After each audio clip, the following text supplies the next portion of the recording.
নমস্কার বন্ধুরা, আজকে আপনাদের জন্য একটা নাস্তার রেসিপি শেয়ার করছি, যা সকাল বিকাল আপনারা যে কোনো সময় খেতে পারেন। বাচ্চা বয়স্ক যে কারো জন্য খুবই উপকারী, স্বাস্থ্যের জন্য খুবই উপকারী, এতে কোনো অসুবিধা হবে না কারোরই। এটা হচ্ছে চাল গুঁড়ির গোলা রুটি। তো চালটাকে আমরা প্রথমে রাত্রেবেলা ভিজিয়ে রাখবো। এটা সকালে ভালো করে ধুয়ে মিক্সিতে করে বেটে নেব।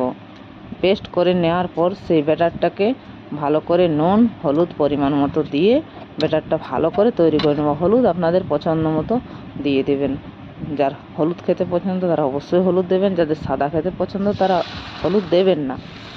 সব কিছু ব্যাটার ভালো করে মিলিয়ে উনুনে তাওয়া বসিয়ে সেটা গরম হয়ে গেলে তেল দিয়ে তার মধ্যে এক একটা করে গোলা রুটি আমি তৈরি করে নেব। সুন্দর এই গোলা রুটি গরম গরম পরিবেশন করুন চাটনির সাথে অথবা চায়ের সাথে। ভিডিওটি ভালো লাগলে লাইক শেয়ার সাবস্ক্রাইব করুন।